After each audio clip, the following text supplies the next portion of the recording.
Welcome back to another episode of Wired to Be Rich, everybody.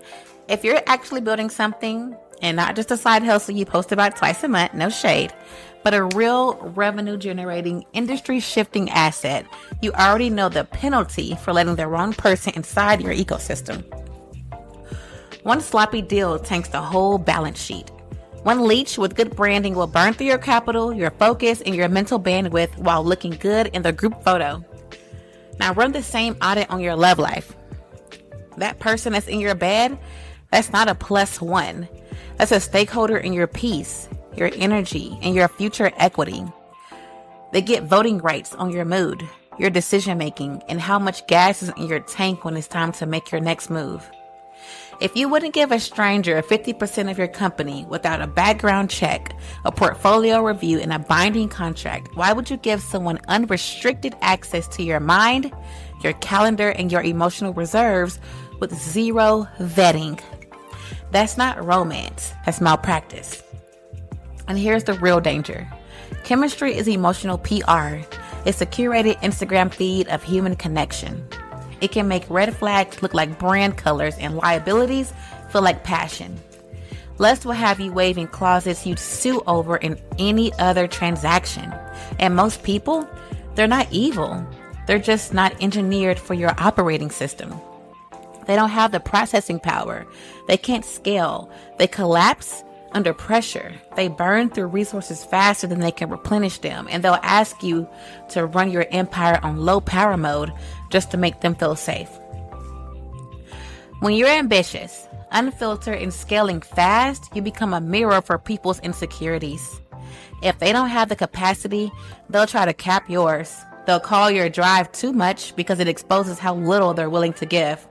They'll frame your boundaries as selfishness because they're used to unlimited access without responsibility. And the longer you keep them on payroll, the more they'll rewrite the company mission to fit their comfort zone, not your vision. This isn't about finding love. This is about merger strategy. Partner with someone who compounds your growth, who adds new revenue streams to your life, who challenges you without draining you, or terminate the contract before they drag your stock price into the ground. You're not looking for butterflies. You're looking for a board member, an equal shareholder, someone who's as invested in protecting the empire as they are enjoying it. She's not just a podcast host. She's a movement. Manda Lea is teaching people how to break cycles and build real wealth, mentally, financially, and spiritually. People all over the world are waking up to her message. Wired to Be Rich isn't just a podcast, it's a mindset shift. She makes you believe again in yourself, in your power, and your ability to actually have the life you always known was meant for you. Hi, everyone. I'm Manda Lea, entrepreneur, speaker, and founder of Balance and Destiny, and this is Wired to Be Rich. Listen, love isn't about feelings. It's capital allocation. Every yes to someone is a no to something else. You're either accelerating your trajectory or quietly throttling it. The right relationship compounds your resources, speeds up your execution, and expands your capacity for bigger plays. The wrong one bleeds you slow. So slow, you don't even notice you've lost altitude until your focus, drive, and creativity have evaporated. The damage rarely shows up as one big explosion either. It's usually micro leaks. You rearrange your calendar to manage their moods. You move with tension because you're bracing for their reactions. Personal goals you were locked in on suddenly get pushed or paused because all your surplus energy is being diverted to keep the relationship stable. And over time, you stop noticing how far the bar for acceptable has dropped. Not because you want it less, but because you've been operating in low power mode for so long, it feels normal. And that's the danger of letting chemistry run the playbook. Attraction can feel like green lights all the way down, but it's not the same as operational compatibility. You need to see someone in turbulence. You need to know if they can regulate when the market crashes, if they can adapt when strategy changes, if they can stay solid when nothing is glamorous. Because if they can't, It won't matter how good the highs feel. The lows will cost you more than you think, and they'll pull liquidity from every other area of your life. In business, you'd never sign a contract without clearly defined terms, right? You'd have performance clauses and protection built into the deal. This is no different. Letting someone deep into your life hands them influence over your time, your mindset, your routines, and sometimes even your major decisions. That's not something you base on vibes. That's something you base on proof, consistent execution, emotional steadiness, and demonstrated alignment with the mission, with your mission. When love is right, it's a force multiplier. It gives you more energy, sharper focus, and confidence to take calculated risk. When it's wrong, it drains those same assets until you're left over-leveraged, underperforming, and too depleted to even make your next move. And if you're serious about your future, you can't afford to give up that kind of access without knowing exactly who and what you're integrating into your operating system. This is why I say vet your partner over an extended period of time. Be open to love, but don't be eager. Be smart because your partner can either make or break you. Most people don't get stuck in bad relationships because they miss the signs. They get stuck because the brain is wired to chase patterns that dangle relief like a carrot. When someone runs hot and cold, the warm moments hit harder. And that emotional spike tricks you into labeling it as a deep connection. Stay with me, y'all. For real, for real. Listen. It's the same with over-the-top flattery. A flood of compliments without consistent action creates a counterfeit safety net that keeps you hooked long past the expiration date. The real danger is a subtle conditioning. You start swallowing valid needs just to avoid friction. The quote-unquote makeup highs, we all know what that is. The makeup highs after conflict, it trains you to crave the emotional adrenaline of reconciliation instead of valuing the quiet stability of a healthy baseline. Here's the part people get wrong on the other side of the spectrum. Also, they cut and run too fast. They confuse discomfort with danger. They never give their relationship enough runway to see how someone performs across different seasons. How do they handle you when life is slow versus when it's chaotic? How do they move when the stakes are low versus when there's real pressure? Sometimes you have to observe the long game, not to excuse bad behavior, but to gather enough data to see if you're dealing with a temporary misalignment or a fundamental incompatibility. A lot of the times, human beings run off of fear, and we are so afraid of the basic things, being alone, being unloved, being abandoned. We're afraid. And a lot of times we let that fear dictate how we operate in our love lives. And then we accept the bare minimum. And that observation period is not just about vetting them. It's also about studying yourself. Their presence, whether they stay or go, is a mirror. It teaches you where your boundaries are firm and where they are still negotiable. It exposes the patterns you're quick to tolerate and the ones you'll never touch again. Every interaction, I say this all the time, especially to my friends, every interaction, even the frustrating ones, gives you intel for the next season of your life. I want y'all to really understand that part because it is so important what I just said. Every interaction, even the frustrating ones, gives you intel into the next season of your life. So even if the person you're with, even if they are not meant to be here forever, they're in your life for a reason. And it isn't because, I'm here to teach them some things. You're also learning. And it's naive for you to not think that. And so your job, if things are not going the way you want, before you just cut the cord, I want you to sit back and say, okay, wait. What am I learning and what is this person really here to teach me? Because they came in my life for a reason. Okay? The upgrade is this. Stop being hypnotized by declarations and start auditing for evidence. Measure actions over words. Stop romanticizing how good it feels when things are perfect and start asking, how does this person show up when it's inconvenient, uncomfortable, and not in their favor? Here's the test. I want you to watch your partner in discomfort. Do they lean in and address the problem head on? Or do they deflect, get defensive, and pivot to something irrelevant to avoid accountability? I also want you to watch yourself in those moments too. Now, this isn't to say if they don't pass a quote unquote test, right, that you cut them off. No, because you are also imperfect. Right now, I'm just asking you to just observe and watch them and watch yourself.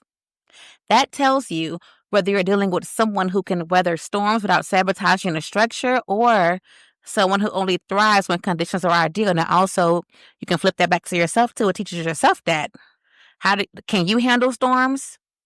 Do you thrive when only conditions are ideal for you? High functioning people treat relationships like any other high stakes investment. The question isn't, do I like them or do they make me happy right now? It's, if I scale this relationship, will it stabilize my life or destabilize it? And that's not cynicism, that's risk management. Protect the asset, control the volatility. Never confuse intensity with depth, but also don't confuse patience with weakness. Sometimes the lesson is in the staying just long enough to truly see what and who you are dealing with. Now let's talk about the term sheet, the standard signals, and what a real partner looks like. If your life is a high value asset, which I know it is because you wouldn't be listening to this podcast if it wasn't, not everyone gets a key. Access comes with standards, and those standards aren't nice to haves. They're the non-negotiables. They're the non-negotiables that keep your momentum from bleeding out. A partner built for you doesn't just clap from the sidelines. They move in sync without adding drag. They amplify the flow of your life instead of throwing it off balance. They communicate without letting ego run the conversation. When there's tension, they face it head on instead of sidestepping. They can make their point without turning it into a scoreboard. They come to resolve, not to dominate. They regulate their own reaction so the exchange stays productive, even in discomfort. And I want y'all to remember, I'm telling you how to find a real partner, but I want you to take everything that I'm saying and also apply it to yourself. This is a reflection moment right here. We aren't sitting here finna point fingers. This is just an episode where we are listening and not judging. You can spot real support because it's practical and consistent. They respect your time like it's theirs. They don't treat your deadlines like suggestions or your wins like competition. They ask, what's on your plate this week and where can I help? And when you answer, they follow through without turning it into a performance or expecting applause. They protect your name when you're not in the room, not just when there is something to gain. They don't flirt with chaos. No secret channels with past partners. No just-in-case backups. No withholding parts of their life to keep control. Their relationship with money is grounded. Maybe not flawless, but responsible. They plan, they adapt, they fix without spiraling. And here's where patience comes in. You don't always see these qualities on day one. Sometimes you need to watch them move through different seasons, how they respond when it's slow, how they operate under pressure. You're not stalling the connection, you're gathering the receipts. And in that time, their presence teaches you just as much about yourself as it does about them. It shows you how you receive support, how you set boundaries, and whether your standards hold steady when emotions get involved. The highest value people grow on their own. They read, they learn, they self-audit relentlessly. They can be soft without being weak, firm without being cold. They guard their own boundaries and honor yours at the same time. There isn't too many requirements. This is the cost of admission for someone serious about protecting the life they're joining. If they want a seat at your table, they need to know how to eat without breaking the whole table. Now let's talk about how to vet without killing the magic, right? Vetting someone isn't about turning dating into an interrogation. I want to make that clear because I know I'm all like, watch out for this, watch out for that. I want to be clear. Dating isn't about turning it into an interrogation, but it is about having a process so you're not making high-stake decisions off emotion alone. The first month is for collecting signals while staying rooted in your own rhythm. Keep your schedule intact. Keep your priorities steady. Don't merge lives before you've even read the terms. Watch how they manage their time, how they follow through, and where their focus goes when no one's prompting them. Are they disciplined when no one is asking, have you done A, B, and C today? Are they committed to their own goals? Do they have a schedule? Do they stick to it? Whether they naturally lean toward collaboration or slip into self-preservation when things get inconvenient. Again, this is for people wanting serious relationships and also high-value people. If you're not either of those, this episode isn't for you. Now, months 2 and 3 are for verifying the data. Life won't always be smooth, so you create space for friction and see what happens when the polish wears off. Plans change. Do they adapt, or do they make you pay for the inconvenience by making you feel bad? You set a clear boundary. Do they respect it or try to negotiate it away because it doesn't suit them?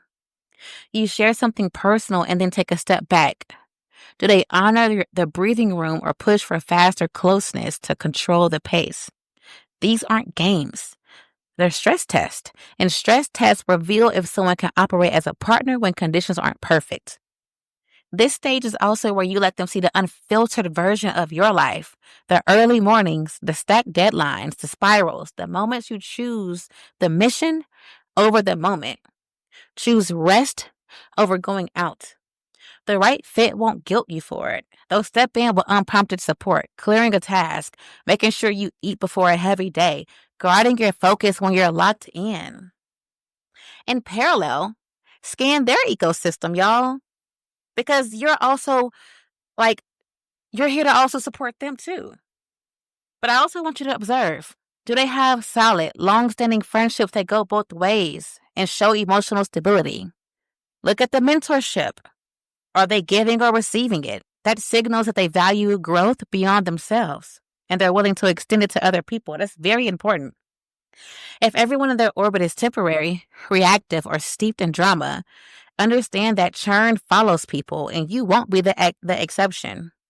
And let me be clear, this isn't theory for me. I've been through some things, not just romantically, but in life. I've seen enough, lost enough, and rebuilt enough to know that my eyes are wide open now. I'm not romanticizing potential or hoping someone grows into the role. I'm paying attention to patterns and protecting my peace like it's an asset, because it is. This isn't a hard 90-day rule either, y'all, because time is subjective. And if you really know me, time isn't even really real. Some people reveal themselves in 3 weeks, others in 6 months or 6 years. The point isn't the calendar, it's the signs, the consistent behaviors that show up no matter the season. The goal isn't to rush a verdict, but to accumulate enough truth to make a clean, informed decision. Knowing that every phase is also showing you something about yourself, where you hold the line, where you bend, and what patterns you'll never tolerate again. When you do get to that conversation, whether it's day 90 or day 190, be direct. Here's what I need. Here's how I operate. Here's where I'm still evolving, and here's what I can't compromise. Don't get seduced by quick agreement. Anyone can nod in the moment. The right person will prove in the weeks that follow that they understood, and they'll align their moves accordingly without needing to be reminded. Governance is what keeps a relationship steady when emotions run high or life gets unpredictable. It's not the glamorous part, but it's the part that stops everything from unraveling when things get hard. And to me, it means having clear, agreed upon ways to handle conflict before you're in the middle of it. And it's not always easy, y'all. I'm not saying this like as word is bond, because I have my issues too. My emotions get the best of me too. But it's important to understand, or at least have some kind of awareness, that truth over convenience. Keep your personal vulnerabilities off the table as weapons. Don't pull outsiders into your issues. I have that issue. I'm working on that. I'm going to be truthful. And staying in the room until the problem is actually addressed. Don't just run away from it. Don't just sweep it under the rug and don't avoid it. Talk about it and fix the issue. Because if not, it's going to keep reoccurring. And that's honestly a waste of time and a bad investment. What corporation do you know has an issue and doesn't fix the bug from the root? No successful company has an issue and they're like, whatever, we're going to gloss over it and find another solution. No, fix the root problem, or you'll keep encountering the same attacks or vulnerabilities over and over and over again. It also means going back after the fact to talk through the rough moments, not to point fingers, but to figure out what happened and how it landed for each of you and what can be done differently going forward. That kind of conversation builds trust and takes pressure off the relationship because you're not stuck in the same fight over and over. Like I said, I've been through enough, not just in love, but in life, to know that without some kind of structure, emotions take over and everything becomes reactionary. And I'm not claiming to have it all figured out, like I said, but I've learned that relationships that last aren't the ones with zero conflict. They're the ones where there's a shared commitment to work through it constructively. And part of that commitment is knowing when the agreement ends. It isn't a threat, it's clarity. Everyone should know what's a deal breaker: repeated disrespect, dishonesty, cruelty, or refusing to take responsibility. Not in a vague we'll see way, but in a way that makes it clear what can't be worked around. When the rules are clear and there's a shared understanding of how to handle both conflict and exit, the relationship stops feeling like a gamble. It becomes something you can actually build on. The right person doesn't see this as rigid. They see it as protection for what you're both creating, so the good doesn't get lost when things get hard. Here's the truth as I've come to see it. The person you share your life with will either help you move faster or quietly slow you down. If someone wants access to your time, focus, and vision, they need to bring what you'd expect from any serious investment: stability, transparency, and the ability to grow without dragging you backwards. They should make your life lighter, not heavier. They should steady the room when you're losing and stay grounded when you're winning. They should see your progress as a shared win, not a threat. Showing up is more than nice words. It's respecting your calendar. It's holding the line when you're worn out. It's making the call you don't have time to make. It's asking, what do you need from me right now? And then actually doing it without strings attached. And if they can't regulate themselves, if they avoid discomfort, if they need you to guide them through every emotional turn, they're not ready for what you're building. Doesn't make them a bad person. Y'all are just on different levels. I've been in enough situations to know I'm not here to fund someone's unfinished business. I'm not. I'm here to scale a life that compounds in love, in health, in wealth, and in legacy. The right partner understands that and matches the pace. The wrong one slowly chips away at it until you lose sight of who you are before the deal. So keep that standard clear. Keep the structure steady. And if those terms aren't honored, don't negotiate with red flags, y'all. End the deal and keep moving. Because this isn't just about being wired to be rich. It's about being wired to be whole. And that's a contract worth protecting. If this episode made you think, share it with someone who needs to hear it. Tag me when you do. I want to see the conversations that this episode sparks. And if you haven't already, hit that follow button so you don't miss what's coming next. Every week, we're talking about how to build a life that's bigger, bolder, and fully yours.